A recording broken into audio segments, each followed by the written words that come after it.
Are you looking for ways to cut your expenses and save money on a low income? My name is Mike Chavez, and today we're going to focus specifically on cutting your housing expenses.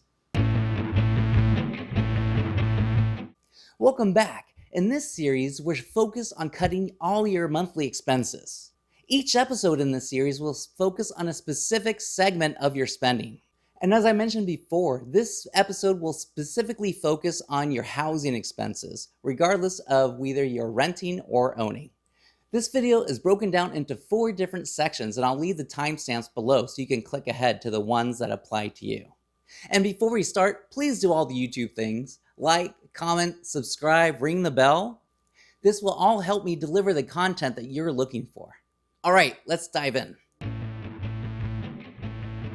So before we get into how to cut your housing expenses, what I really want to talk about is trying to reframe the discussion about budgeting. I realize that budgeting itself has a negative connotation. I mean, what do you think about when you think about budgeting? You think that you have to deny yourself, right? A bunch of things that you want to do or spend money on.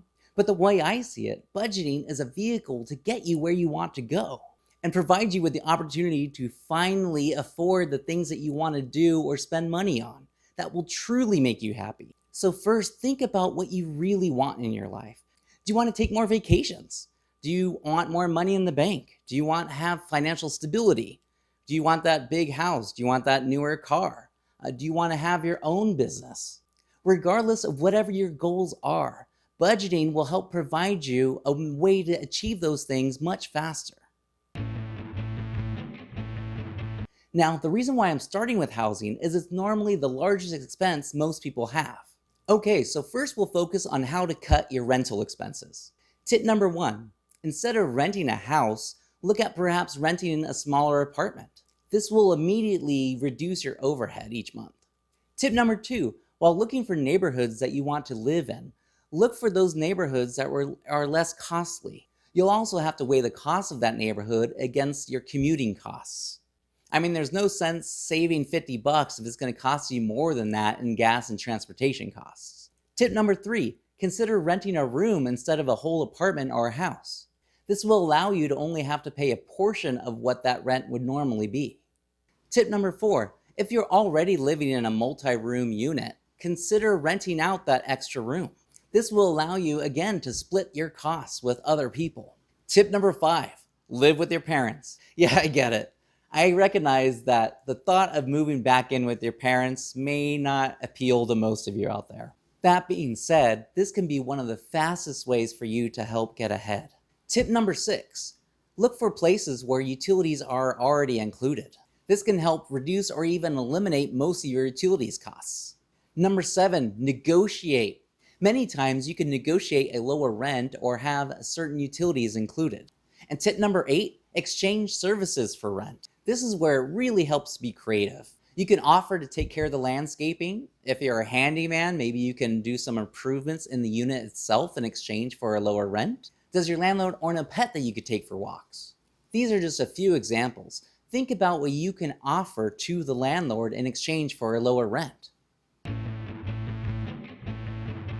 Next is how to cut homeowner expenses.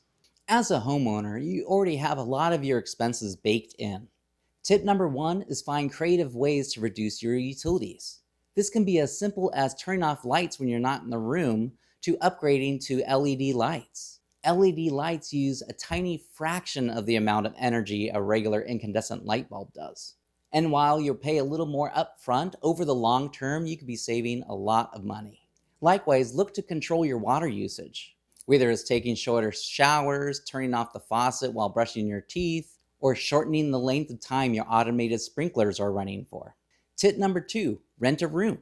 Do you have a room that is underutilized, or do you have like a second den that could be converted into another bedroom?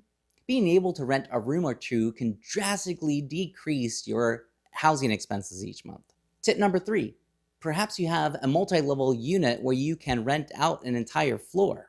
This can help provide you with a significant amount of income to help offset your mortgage. Tip number 4, accessory dwelling units. You know that detached garage that you're just using to store a bunch of junk? You can convert that to a rental unit. If you don't want those who are renting to have access to your home, an ADU solves that by providing a completely separate living area for them. And keep in mind, this will significantly increase your property's value. And tip number 5, look to refinance. This works particularly well if rates have gone down or you have a second mortgage that you'd like to roll into one big mortgage with a lower payment. In the next video, I'll show you creative ways to reduce your transportation expenses.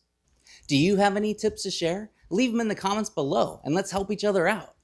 Well, that's it for this session. Make sure you do all the YouTube things below and I'll see you next time. Hey, thanks for watching until the end. If you have found value in this video, please consider clicking the like button, subscribe, and comment down below with your feedback and questions. This will help me provide you with the quality answers you're looking for. Also, please share this video with anyone you know that you think could benefit. Pay it forward and let us all help each other out. Make me proud.